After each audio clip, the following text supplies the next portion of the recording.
Hey friends, so I have something a little bit different for you today. Today, we are actually going to be watching back some of the podcast interview that I had done. I thought it would be super fun to do like a co-watch party, if you will, with some of the segments. It's an hour-long podcast, so we're going to be chopping it down just a little bit to some of my favorite sections, if you will. Also, too, like if you want to watch the whole thing, I'm going to link the full video down below, so that way you can see all of Kate's commentary, you can see all of her magic, and I don't know, like I think it would be super fun to just watch some real honest reaction as I relive what I had shared. I don't fully remember what I said on this podcast.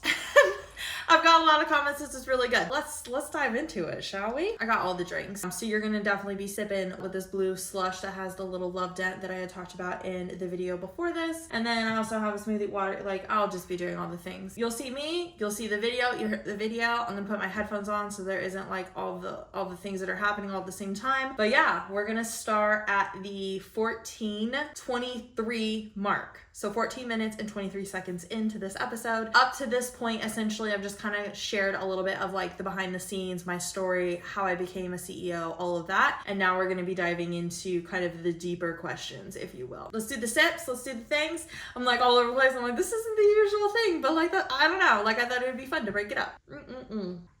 Sips for days. Let's put on the headphones and let's get to it, shall we? Like, I think that distinction is huge because I think that a lot of people don't know the difference between being a founder and being a CEO of a business. Like all these terms kind of get like combined together, like the operator, the CEO, the Yeah. founder. And I think it's really important that people recognize that they are really completely different like avatars, if I was to kind of put it that way, of the different types like personality types you need for the business to be successful. Because when you're first starting as a business owner, you're the founder, the visionary, the creator, the innovator, right? But I think a lot of people, and I don't, this is just my personal opinion, but I think a lot of people don't realize that they're not born operators. They're really creative, they're super visionary, and they Mm-hmm. can really see where the business can go and have a lot of creative ideas. But to your point, I think sometimes it's recognizing what skills we don't have and then realizing, hey, you know what? You have great ideas and you're great at vision, but you don't necessarily lean or are inclined in the way of operating. Cause like since getting to know you, I'm like, your brain, I'm also a projector. Your brain works like my brain works in the sense of like the highlighters, the structure, the tables, the lists, like all of that stuff I nerd out on. But I feel like some people are not wired that way. And then they think about, okay, well, why is my business not growing? And it's like maybe that operation aspect is really missing. And so like for you guys, how does that relationship work between the founder and the like the visionary versus the operator? Like how do you guys kind of respect your different categories or like start to work in harmony with each other to help the business grow? Not without a lot of growing pains.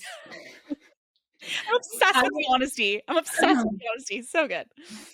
we struggled. We struggled. I mean, this is my perspective. He may say totally differently. He might say like it was like rainbows. But like for me, we struggled a lot in the first year, like of working together. And the reason why I bring this up is because I think every partnership comes with struggle as you meld together and create trust and respect and also understand where everybody is in their lanes. Because for me, I think starting off, like he had a completely different vision of what a CEO was based off of what I thought a CEO was. Because quite frankly, Ashley didn't really know what a CEO was, but it also wasn't like Ashley coming into a large company and having tons of ideas that were magically going to work. I was like, wait a second, I don't know what I'm doing, remember? And so that first year was very much so like having a lot of grace for each other and having the honest conversations where it's just like, hey, when you do this, this really irritates me and this doesn't support me. Can we do like potentially this or this? And so a lot of it is like a lot of redirection conversations. And I think that I would be doing people a disservice if I didn't actually speak to that and like share that, because a lot of times you think, oh, I'm going to hire this one person and this one person is going to change everything for me. And it's just going to be like peanut butter and jelly. Yeah. It could. It could. And I don't think there's anything wrong with there being lots of discussions, especially in the forefront, to be able to then be able to create the harmony that we have now, because we've spent so much time together in communication. And I think that's the other part is like we communicate quite often and quite frequently. I actually have another thought to go with this. What I didn't say here in regards to with changing my communication style was directly linked to me setting boundaries. The entire reason why I changed my communication style was because of the fact that I wanted to set a more clear boundary professionally while also protecting myself personally as well, essentially, right? And so I feel like a lot of times, especially in the professional world, we want to go through the process of, sharing a little bit about ourselves, sharing the things that are, unique to us, or like the Alani, the fact that I have a kid, whatever it may be. The more and more that I dive into different professional relationships and understanding kind of more so the dynamics of how to navigate them without getting so stuck in all the mud with all the people, it truly does start with having very clear personal boundaries, which is why I don't process things as much on social media. Like, I process things internally with myself, and I work through 99% of the things that I was wanting to communicate and that was being like I do it myself now. I don't have that codependency, that reliancy, that people pleasing. This was the first step in me being able to get to the point where I am today, of me being able to self-regulate and not need that constant back and forth, that constant permission, that constant approval that I initially needed when I was first starting out in this position. Just an additional rant on that. Remember? And so that first year was very much so like having a lot of grace for each other and having the honest conversations where it's just like, hey, when you do this, this really irritates me and this doesn't support me. Can we do like potentially this or this? And so a lot of it is like a lot of redirection conversations. And I think that I would be doing people a disservice if I didn't actually speak to that and like share that, because a lot of times you think, oh, I'm going to hire this one person and this one person is going to change everything for me. And it's just going to be like peanut butter and jelly. Yeah. It could. And I don't think there's anything wrong with there being lots of discussions, especially in the forefront, to be able to then be able to create the harmony that we have now, because we've spent so much time together in communication. And I think that's the other part, is like we communicate quite often and quite frequently. And now, like, I've been blessed to be able to come to a point where I can be a lot more direct and specific because we've created that trust where I don't feel like I have to come in. And for me, it was people pleasing, like being able to like fluff basically the question of like, hey, I hope you're having an incredible, amazing day. No. And then be like, here's the hard question. But you know what? I hope you have a great, amazing day. Now I just give them the hard question. And I'm like, hey, quick question. Here's what it is. Here's what it is. Here's the direct to the point. For me, the little things are the actual tasks. I think the most important part of like, especially when you're finding your person, is what do they actually believe is possible, and will they also hold the faith for you? That division of responsibility is, and even partnership is huge, because I think something that I could see being a fear for some of my like massive controllers is like the idea that I'd love to have somebody else in the business with me, but thinking about me not having the full say makes them uncomfy. And then I think there's the other side of the spectrum, which is somebody who's like, I just want relief so I can just lean into the areas that I enjoy, which is the other thing I hear a lot, which is, I love marketing, I love selling, or I love serving clients. I just want to market and serve clients, and then the CEO does everything else. So when you talk about that kind of like division of responsibility, like, do you feel like a 50-50 is a good way to kind of approach a business? Or like, do you think there's been situations where you're like, listen, like, this is just how it's going to go down? And like, do you ever kind of get that final hammer to be like, this is just what we're doing? Like, how do you guys navigate the decision making, I guess, is the thought process that I'm thinking about. How do we navigate decisions of who gets the final say between the founder or CEO when you have a CEO? I think I remember how I answered, but I want to add something. I had talked about like the division of tasks and how it's like, but the tasks are the little things. I still agree, right? I think it comes back to more departmentally of where you're at. But I truly believe, I truly, truly, truly believe that if you are bringing in somebody else to sell your vision, to do the selling part of yours, especially when you're a coach or consultant and you are the person that is in front of the business, it's not going to work. You're totally setting yourself up for failure. Because truly, when you bring in somebody as a operator, you are asking them to operate the back end of your business, not to be the face, not to do the selling, not to, sometimes, yes, 100%, operators can come in and help with client delivery and client expectation and client journey. But really, truly, when you lean fully on your operator or CEO to do the selling and to pull together to be able to sell you, the founder, the visionary, the person who is what people are investing in, it's going to create a massive disconnect and it's not going to work. I've seen this like time and time and time again where people try to advocate their selling power away, and it's just like, no, you get to sell. You get to sell you, because that's what we are selling. We are selling you. So you get to sell you. I'm here to say what I said, but like that has been a huge realization that there's only so much your operator CEO can do, especially in, again, a consultant coaching type business. It's a lot easier for a CEO to sell a product, right? Because there isn't another human attached to it. But when you are a coach or consultant, you need to sell yourself. So I would say that's the other thing, is like divisionally wise, I would say sales 100% needs to go to the person, the founder. And so you get to the point where you're not necessarily selling the person, you're selling the process. And that is also another huge rant that I could go on, which is a lot of times people sell themselves versus the process that they are actually wanting to give people. So, and teaching people. So we'll get back into it. For us personally, it depends on the category. So like going to division, for an example, generally speaking, for the most part, I would say I make 75% of the decisions in like the day-to-day operational pieces. George takes that other 25, which is like our client fulfillment, how we do client work, what does that look like, especially in like the coaching and things like that. And so originally it was definitely flip-flopped, where he was making 75, I was making 25. And it started off that way because of, again, that desire and need to control on his part, where I had to go through the process of creating enough trust between us for him to know that like, oh, she's got me. Oh, like she is making the best decision for everybody involved. And it's not just like whatever is going to be best for her. Right.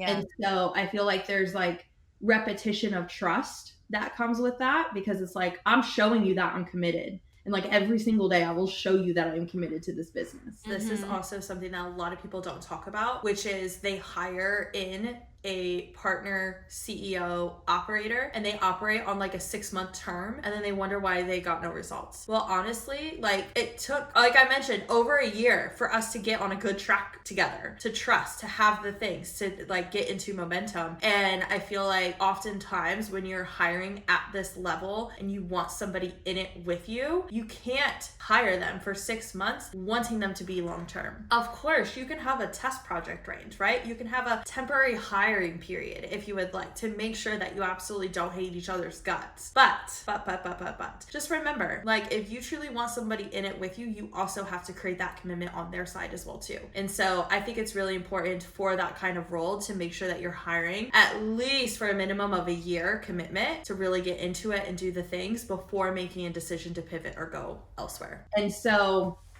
it's definitely, with him being able to release control, has then turned into 25-75. And I wouldn't necessarily even say that his 25% is like smaller in regards to with the grand scheme of things. I would say that it's more so like the most impactful 25%, hands down, because it's with our one-on-one clients. And, you know, the impact that they then create is so much greater than what I just create when I'm figuring out how do we want to do SOPs. Yep. And I think the thing is with the roles, like I love that you said like over time, because I think people like us are planners. I'm like, okay, like this is the division, you take 25, I take 75. And like we're very structured in the way that we always like plan and create things. But I think like what you're saying is that there's really an evidence collection. The more evidence you have of like this person's got it, the more handoff can happen. Correct. And so I'm curious for someone just to set really fair expectations for people. Like when we think about training and onboarding and all that stuff, like what was that timeline? Like, were we talking like 60 days or are we talking like a year and a half for you guys to really feel like, okay, like now we're in synergy? Like when you guys think about where you are now, how long would you say it took to kind of get to the harmony you're at? Mm, mm, mm, mm. And maybe there were phases, maybe there Yeah. were phases of messiness in the middle. Yeah, definitely lots of messy in the middle because I feel like in the past 3 years, like we've both grown exponentially. Mm, And because of our commitment to growth is the reason why we're at where we're at today. Like if we were both to have stayed the same where we were 3 years ago, like we wouldn't be in business together. mm, One of us would have like been like, peace, I'm done with you. yeah. You know? And so I would say like I started to feel fully committed and into it probably a year ago was when I fully was like, okay, I'm done with my other business. And Mm, that was me coming forward. And like, it wasn't even a conversation we had. It was something I decided on my own was like, I'm telling you, I'm fully committed to this business. And yet I haven't actually fully committed to the business mm, entirely. And so releasing my side of it, like my business, like my other side of it is like when that transition really happened for me, where I was like, okay, I'm all in. Like there is nothing else, right? Like I'm not seeing no other businesses. Like I'm just seeing yours. So like, we're monogamous, okay? right, this is Monogamous. it. This is it. And so yeah, it was very much so I would say like a year ago. And so it's like 2 years of basically like constant communication, constant just Mm, commitment and constantly being in the weeds. Yes, and so I obviously had mentioned in this interview about it being 2 years and how it was basically a year ago that I fully committed. I can understand how, with what I just said versus what I just said before that, could be confusing. Be like, Ashley, is it 1 year? Is it 2? I would say in a normal business environment that you have two people who, as a founder and an operator, who are coming in without a deep-setted personal relationship, who is, I would say, healed.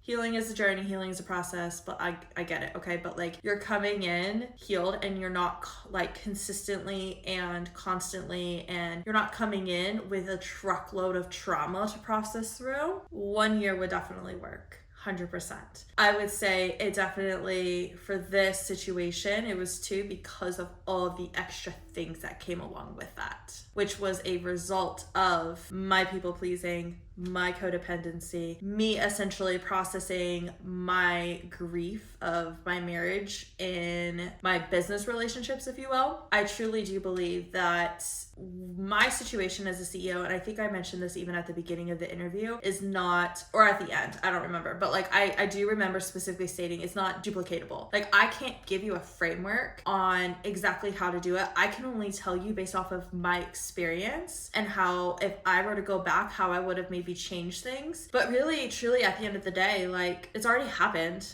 Like would I go back and uncommit to this? No.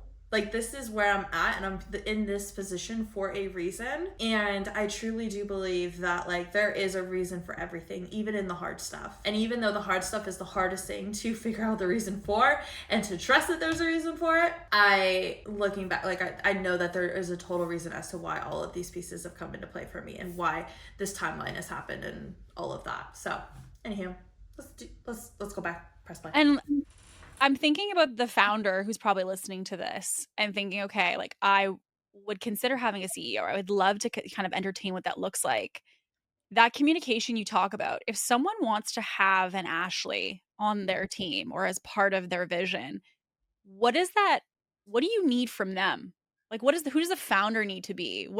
How does the visionary need to operate? Like, if you were like, if I was going to have the best and I was going to create this ideal partner, Mm-hmm. this is how I would recommend you to either prep yourself or to operate in this dynamic to like really allow someone like yourself to truly shine and help the business scale.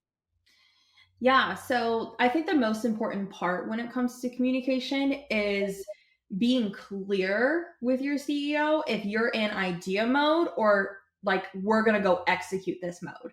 Because a lot of our confusion would come in where he would bring me an idea and be like, so I'm thinking about making this page on the website, for an example.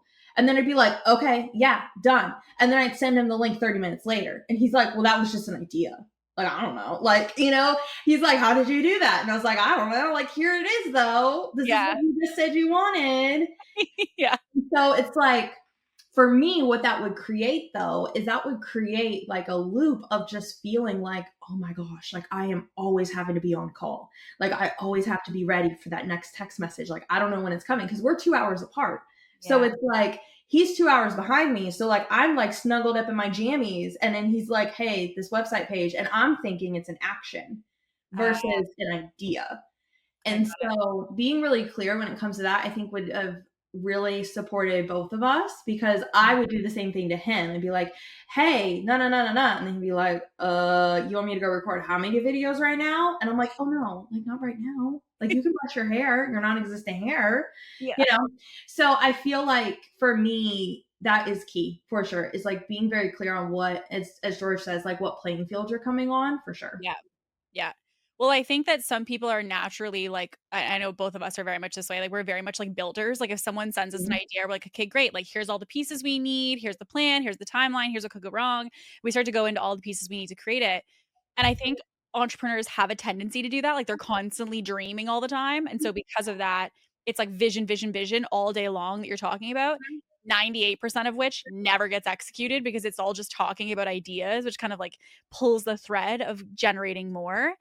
But I think for someone who is an operator, which is really what to me a CEO is, like the reason when I started to hear all the things, I was like, oh, she's driving the ship. Like she's literally operating the team, everything. That to me was really what I saw CEOs to be, which is the fact that I kind of defined a CEO as like the person who was driving growth, who was managing team, who was overseeing the strategy, and then basically partnering with the founder to be like, hey, vision wise, what are you seeing? Like, give me your creative juices, basically, and using them, if I could, as almost like a pawn or like a puppet to get you where you needed to go. Because that person usually has brought a CEO in because they don't want to think about all of the structure and the team and all the pieces. And, one of the things that I learned in a lot of, my conversations was really truly how much you hold capacity for. Like clients, team, marketing, sales, like overall everything, like every bucket of the business. And so when you have someone like a personal brand who's the face, but yet you're the machine managing it all, how is that behind the scenes when you're like, I'm doing team, I'm doing all these things, but like the team may not necessarily even have a relationship with the founder, even though he's the face of the business. So like, how does it feel for you as like the lead of all of that to manage it and hold capacity for everything? On some days, I'm like, let's go. Let's make it happen. Give me all the Alanis and coffee. Like, let's make it Yes. happen. Yeah. And then on other days, I feel like I go right back into that spot of like, who in the world am I to do all this? And am I actually truly capable of doing all this and holding all this? Mm. Because for me, I get overwhelmed when all the vision ideas come through. And like we even worked together with this in person in Montana when he came to the event. And I was like, hey, here's my 3 post-it notes of every idea I've ever been given in the past 3 months. Yeah. Can you help me sort this out? Like, can you help me with this? And so, yeah, I think I definitely float between the two. Like, I don't ever think I always have it all together. And I also, at some days, I'm like, okay, yeah, like I have enough evidence that I've built up in my little sunshine folder that like I can do this. Yeah. Yeah, and I think on that note, I kind of want to like almost switch gears because there's two people. There's the person who's like, I want to hire an Ashley. I Mhm. love my business and I'm very much a visionary and I love to create with the big ideas, but I'm not a boring operator. And then there's the other person who I have had a lot of conversations with people who tell me that they love entrepreneurship, but they don't love being the visionary. Like they don't love being the face, they don't love being the brand, they don't love certain aspects, but they love entrepreneurship and building businesses. So they're like, I would Mhm. love to just be a CEO behind the scenes and then I'll have somebody else who could be the forefront and I get to really lean into the area that I love. And so if we're thinking about someone who kind of wants to be an Ashley, where do we start when it comes to I have a business? I feel like I'd love to be the CEO of someone else's business. If you were going to kind of recommend something to them, where would you recommend in the place of where to even start with maybe exploring that? So the fun part is that my process is not replicatable. Like you can't do the exact same things that I did in order to be able to get there because I don't recommend it to anybody. So if I were to take like any human being and be like, okay, great, you're awesome at entrepreneurship, like where would I go? Mm. First and foremost, I would definitely focus on a specialty, focus on what you're really good at, and get yourself into other people's businesses that are ones that you potentially would want to work for in that capacity. I Mm. feel like if I could go back and do something different, I would have really worked on getting a lot more specialized in like my marketing bucket as opposed to just like solely focus on email marketing. Because at that point, I was like, email marketing, social media, what is that? So Mm. I wish I would have been specialized in like one of the main categories, like, operation team marketing, and then really just expanded and grown and soaked up as much as possible in that one category, because I feel like if you know one, you can learn the other two. Like that's easy, right? Yeah. And so like for me, like I had very little team experience besides, being an assistant manager at a retail shop, which is nothing fancy or crazy, and definitely totally different in person versus virtual. Yeah. But I would definitely say like pick your lane and specialize in that, get in other people's businesses first and foremost. And I would also play the long game with them. Like I think that's the biggest thing, is that a lot of times like we're so, I mean, at least in my entrepreneurship journey, like there was a lot of jumping ship within clients, and like we talk about client retention and how important that is. And I would really focus on finding your person and diving all the way in, and really just focusing on showing them and supporting them in any possible way that you can, to be like, hey, I see you're struggling with this. Can I just take it on for you? Like, I'm happy to take it on. And just really focus on just deepening and deepening and deepening that relationship, and not being afraid to have the conversation. Like for me, I didn't have to have the conversation because I got a Slack DM. But for Yeah. you, I would say, and my team members have even done this to me, and I have fully welcomed it, where they're like, hey, like, I know that you're struggling with getting this done on time because I know you're doing this, this, and this. I want to take it on for you. Like, could we potentially do that? And talking about what that could look like to expand, and being open to having those conversations, if you are the founder, with your team Yeah. members, of like, where do you really want to go? Like, what do you want to be doing in the next couple of years? Like, how can I support you regardless? If you decide you're going to leave the company tomorrow, I want to make sure that you felt like I supported you to the fullest capacity that I could, and giving you everything that I know to be able to make you the best entrepreneur, the best employee, whatever it is that you're going to go do next.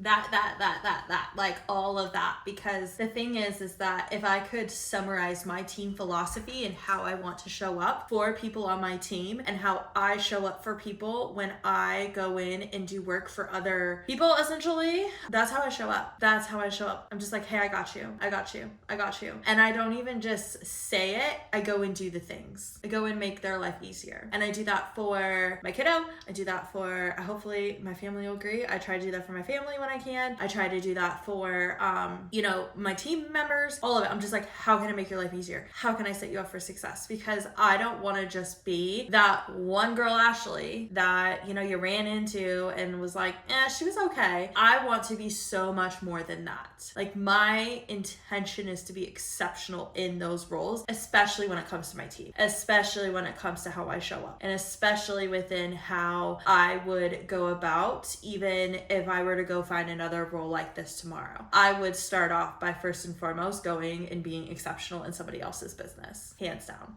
And like I love that you say that, even with the aspect of skill sets, because I think that a lot of people have the belief to be a CEO, you have to be basically good at everything. You have to be good at Mhm. team, you have to be good at ops, you have to be good at sales, marketing, like you have to know every department. And what I'm hearing you say is like it's really having a mastery at one and an understanding of the others. Correct. Yeah, 100%.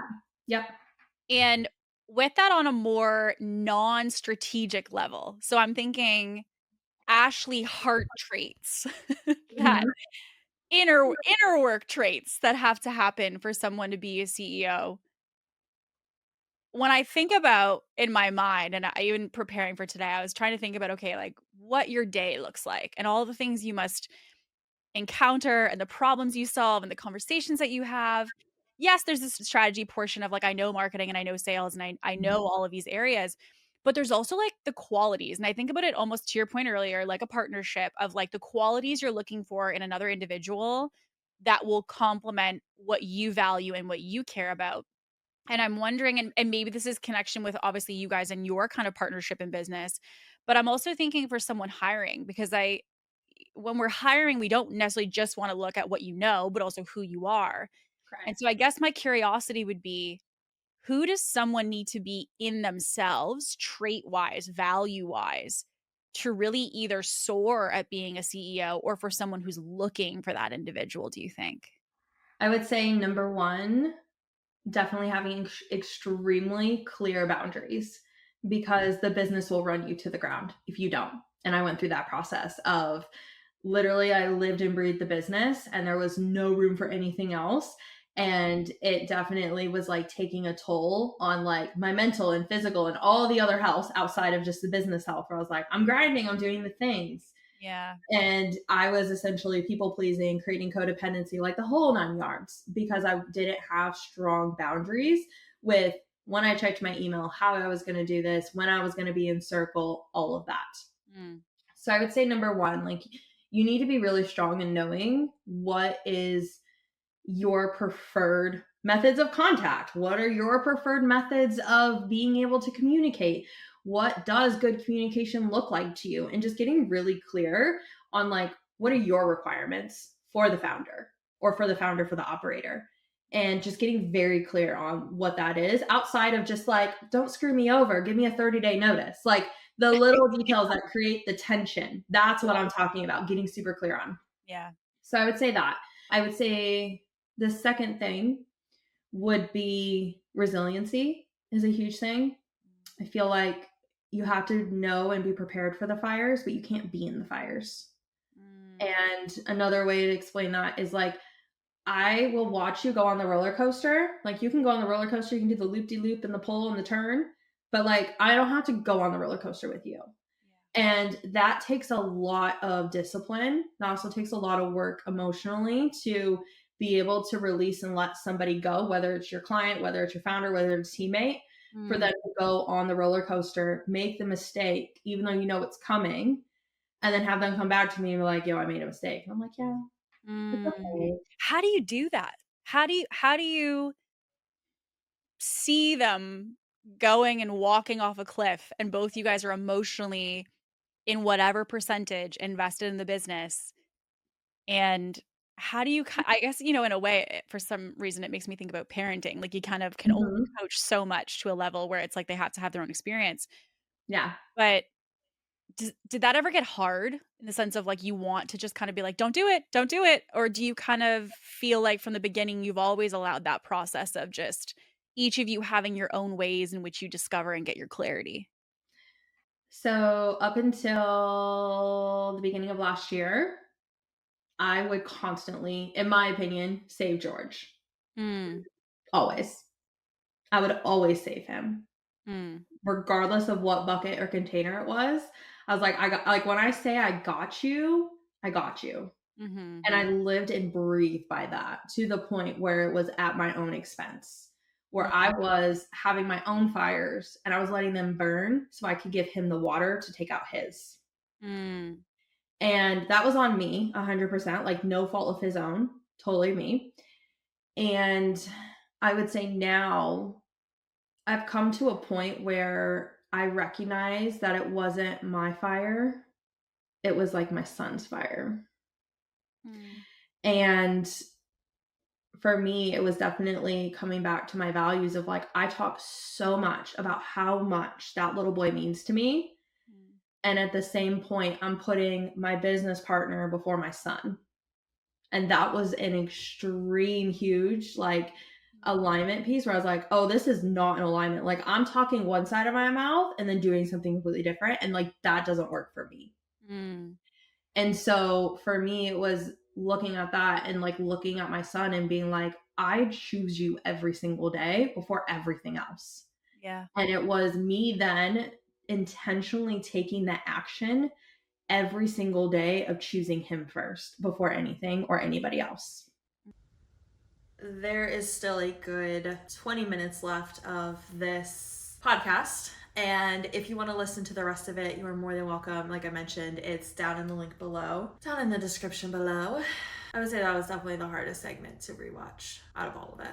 Really easy to just like sit and chat about business and talk about strategies and how to do things better and tactics. But I would say that last segment is definitely the most important of them all. Hands down. Hands down. That was the most important segment of them all. And the reason being is because, I mean, I don't know how to explain how that's the most important segment, because it just really slapped me in the face. Because there's a part of me that in hearing me say that, that was the action that I chose to put out somebody else's fire before I put out my son's, or to put the kindling or put the fire starter on theirs before my own son. I will be very honest and clear that I will not be doing that again. Of course, are there going to be nights that I have to stay up a little bit later to finish something to get to the finish line, and it may cut a little bit into our cuddle time? 100%. That's not what I'm saying. I'm saying consistently, day after day, night after night, moment after moment, absolutely not.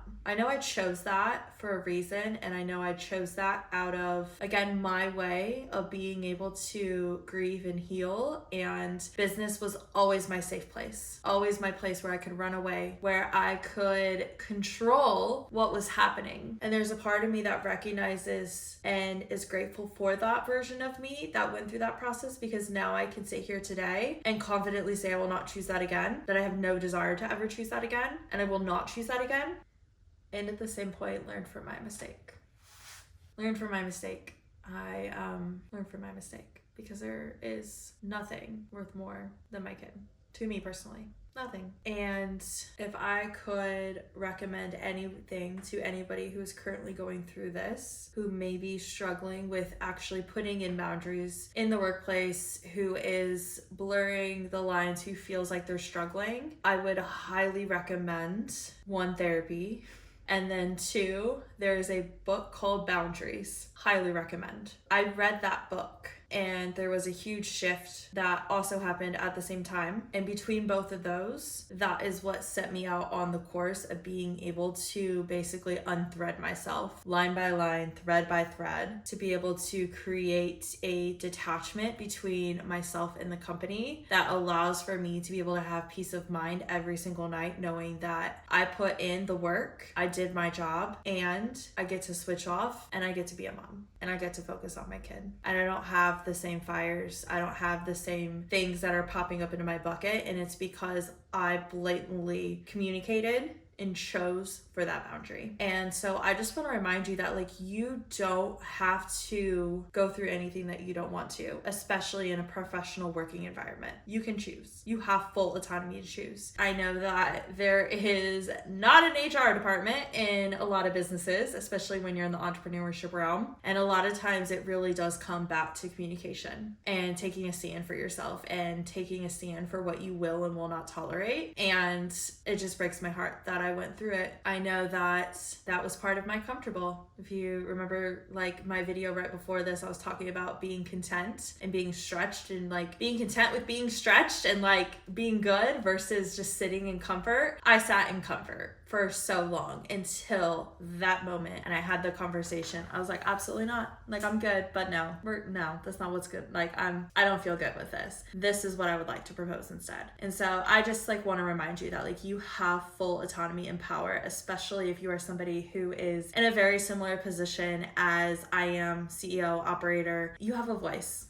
So please use it. You deserve to be treated with love, respect, and not just love and respect, but you get to be treated, I don't know. Well, I would say that I probably do know. The only word that's coming to mind for me is human. You get to be treated like an actual human, whatever that means for you. On that note, like I mentioned before, you can watch the rest of this interview down in the description box below. You are more than welcome to comment here. You can comment there. I would love to hear your thoughts. I'd love to hear what aha moments you had, what maybe landed, what maybe stretched you a little bit. And I hope that also pulls you out of your comfort zone, because I am really bad at watching back my interviews and diving in and like doing it. And so this was uncomfortable. This is me stretching for sure.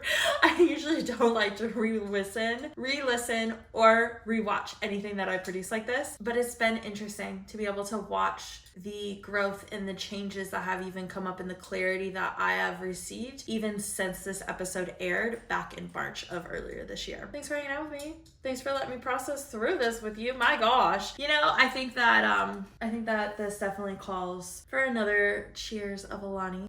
Stay caffeinated, stay connected, stay centered in Christ, and honestly, truly at the end of the day, boundaries. Stay centered in your boundaries, stay firm in your boundaries, and I promise a lot of the things that I would say are mistakes are definitely more so feedback and learning opportunities, and I hope that you learned from some of them today as well. So, anyhow, thanks for hanging out with me. I'll see you in the next video. Bye!